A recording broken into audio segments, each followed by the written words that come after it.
Okay, so just about maybe 1 kilometer walk or so from the train station is down on the seaside here of Hua Hin. So there's a little bit to see here. Most of it, everything is closed right now due to COVID. But you can still have some restaurants and all that's open. This looks nice. Chow Lei seafood at the pier and everything up there. Let's go walk up here and see what we can see.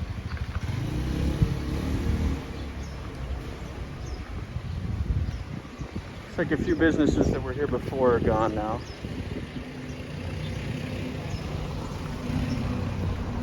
Straight in front of me is the Hilton in Hua Hin. Really, really nice place. There's a shrine up ahead that we'll pass by that's to the fisherman. Little temple on the kind of the rock ridge that's dedicated to the fishermen here. We're present. Looks like a mama dog.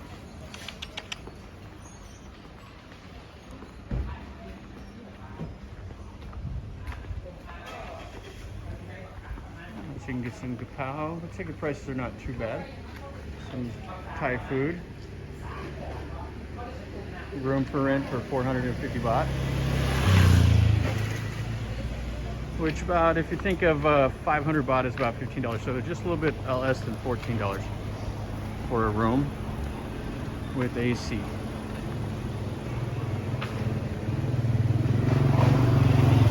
Looks like this restaurant's closed up.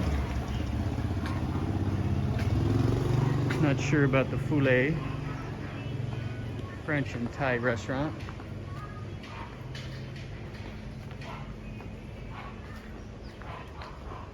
The Bella Italia is closed.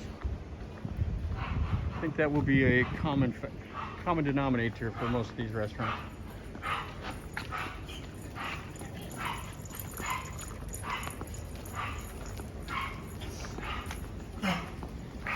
I'm not sure about if this is open or not. Looks a little worse for wear.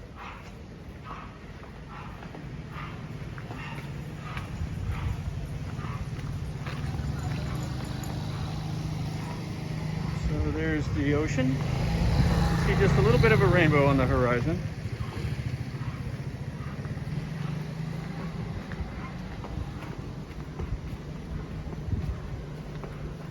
And this little narrow street here, pretty much everything on it's closed. Closed or completely demolished.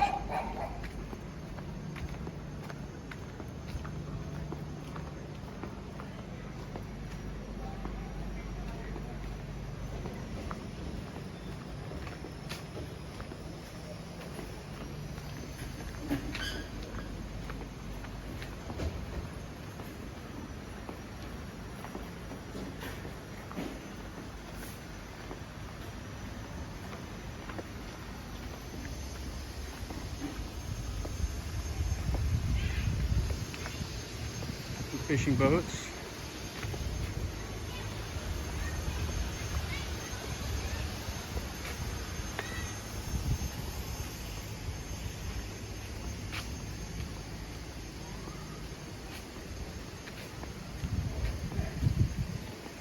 So here is the shrine that's dedicated to the fishermen. And it kind of separates the main part of Hua Hin Beach from the pier and the business area.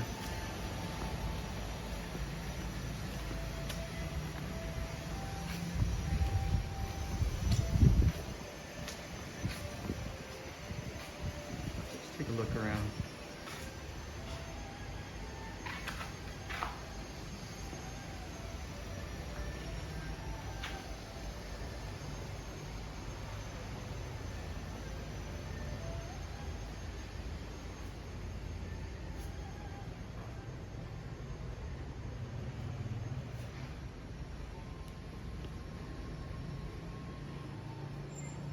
Looks like the Chinese Buddha, and dragons and everything.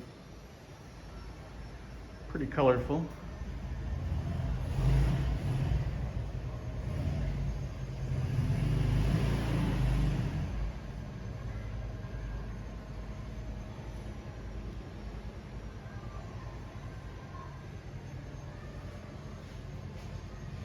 Burn some incense. You get your lucky numbers.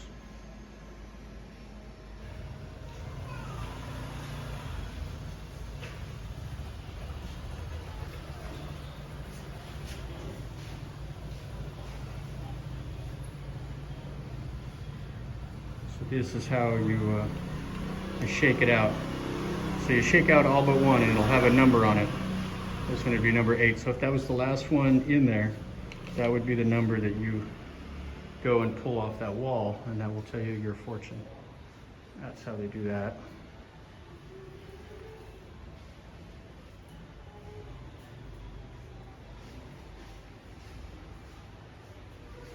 And some water donations here for the spirits, and candles and all of that.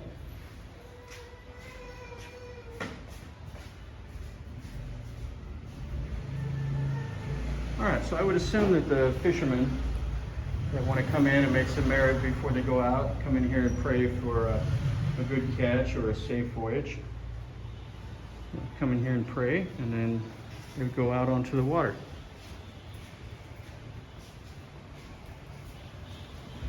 And if they had a really good catch, they'd probably come in here and offer a donation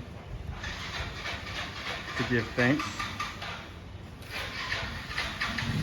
All right, so this is just a little shrine right up on the top of the ridge as we go out.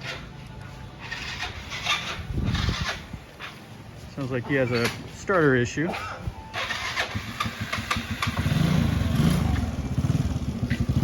Little guy's along for the ride.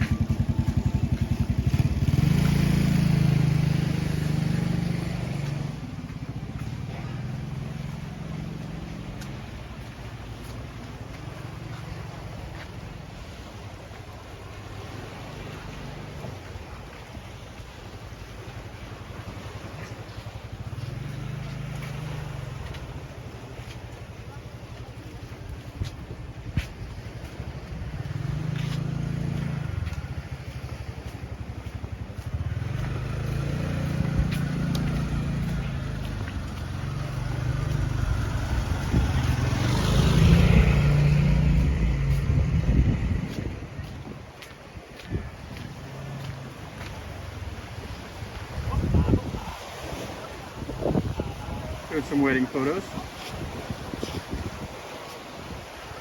Looks like a happy young couple. It's a little windy, so it's challenging for the photographers.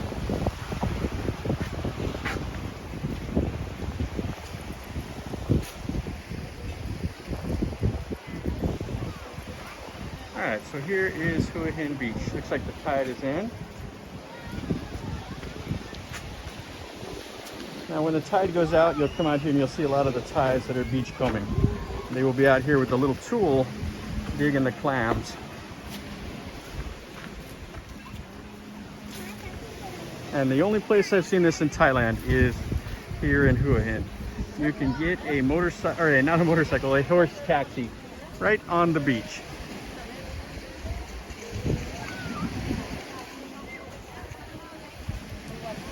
I've seen it in Mexico, but this is the only place I've ever seen it in Thailand.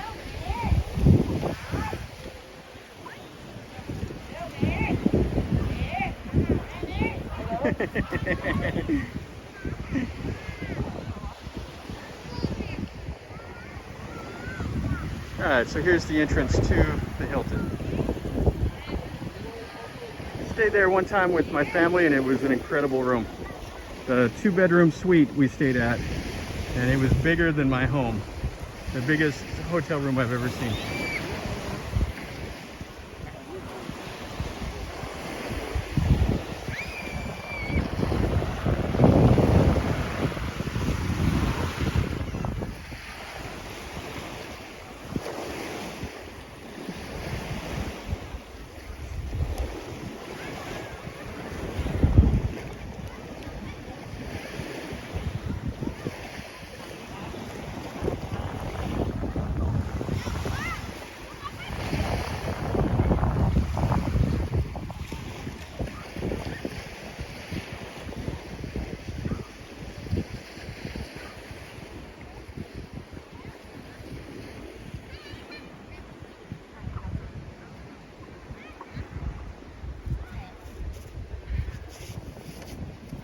งไหมครับนั่งเดิมได้นะครับ Olive drinking water this food was เดินได้นะครับดูได้ครับ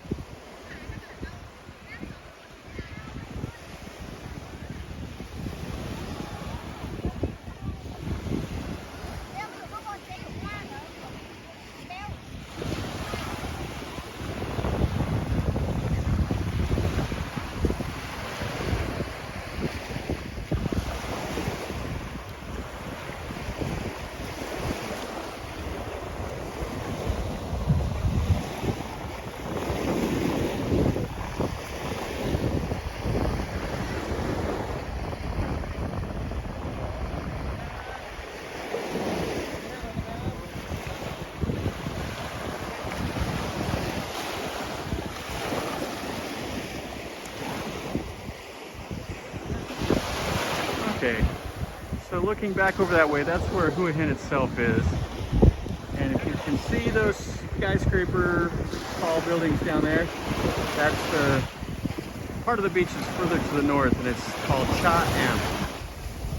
Now, you'll see a lot of fishing boats off the coast here.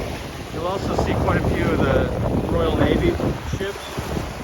Whenever anybody in the royal family is down here, the Thai Navy will anchor off the coast to protect the king. But there doesn't look like there's any ships that I can see from here today. Well, one thing that's really, really cool, one of my favorite things to do in Thailand, is to come and hang out on the beach. You can sit out here, you can eat, have a nice evening. They bring you some fish or whatever you order right here. So you can sit here and relax, listen to the waves, have dinner. As you can see here, they got some fish. And amazingly enough, this close to the ocean, you can get some fresh seafood.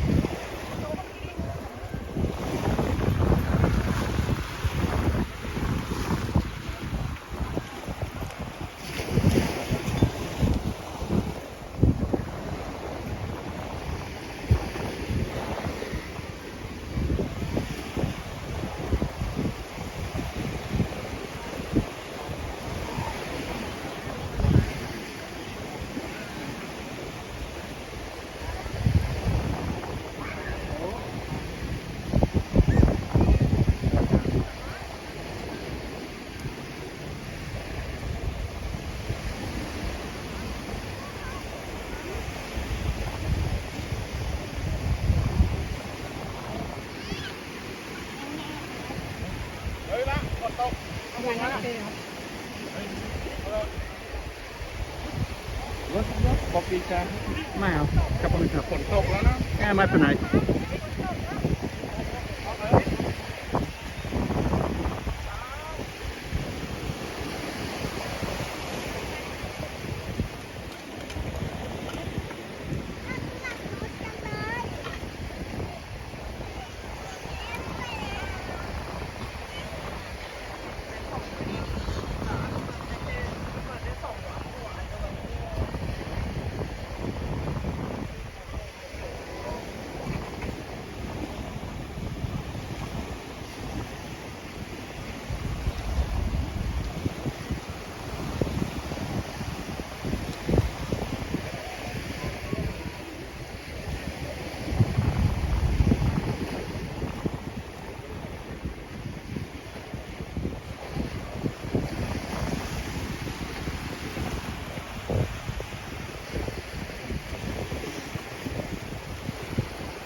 Okay, so just had to dodge a little bit of rain. So the beach, as you can see, the beach goes on and on and on and on. It's a gigantic beach. The white sand feels really spectacular under your feet. Now, they do a pretty good job here of keeping like any glass and stuff, but it's Thailand, so always be prepared to step on like a piece of glass or a bottle cap or something like that. So always be mindful of where you're walking. Now, Hua Hin. This is Thailand's first beach resort. So when the railroad was completed into here in 1911, they kind of opened up this area. So the royals came down, and they're the ones that popularized it in like the early 20s. And it became a place for the rich, affluent people from Bangkok to come down and buy like a second home down here in Hua Hin. Hua Hin gets its name from Hua, which is head, and Hin, which is stone. So headstone. And it has something to do with the rocks kind of to the west of the town itself. Now it had another name before Hua Hin, but I can't recall it offhand. But it was settled by people that came around from Phetchaburi. There was a drought up there, so the farmers left Phetchaburi and they came down here and they settled. And they gave it a name in Thai that meant like rock face or something like that. But I'll have to look it up and find it. But it changed its name to Hua Hin.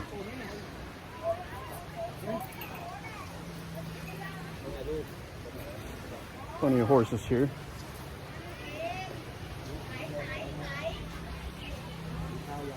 Now, when it was first founded, this was actually not Thailand. It went by the old name of Siam. And then they changed it in, I believe, like 1939 from Siam to Thailand. And that's what it's named today. So we're gonna do a quick little walk on the beach, enjoy the evening, and then go up to the night market and see what we can see up there. Okay, so the hotel we found was the Mandarin Lodge.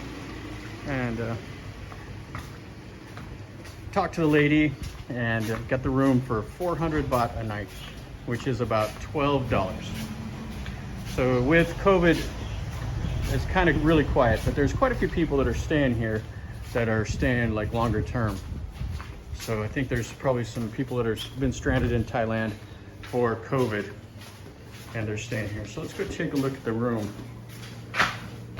I would recommend, if you want to find a nice cheap place that's really convenient, close to restaurants, close to the beach, I would recommend staying at the Mandarin. Friendly staff, and the rooms are pretty good. For the price, they're definitely worth it.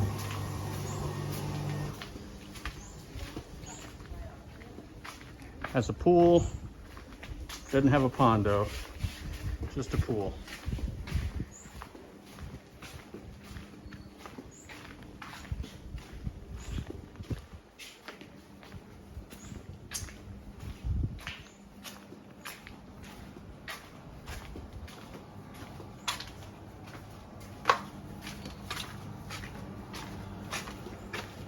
Okay, home sweet home for a night, room number 31. And it's definitely Thai style.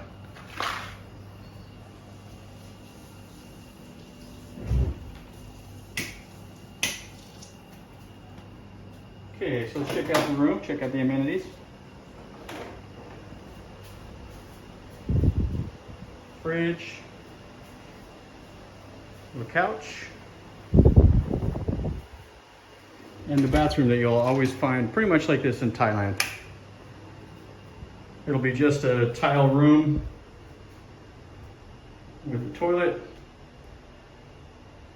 and the shower on the wall. So it's all just one big open room. Now, it will have an electric hot water heater right here.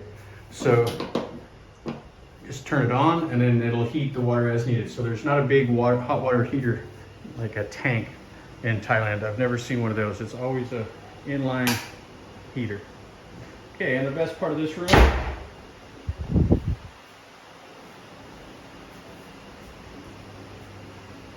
is the stairway.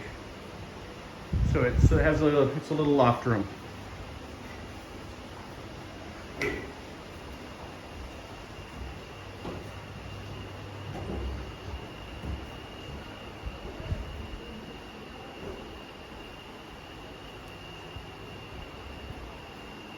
So it has the bed, one of the smallest TVs I've ever seen in a hotel, and it has the bureau. Has the wood blinds on the outside, but they're locked, so you won't be able to open it. But a simple room, but like an old style Thai room. Kind of cool. Definitely worth $12. All right, so we have to gather up the umbrellas and go out and brave the rain. All right, let's go see what the night market holds.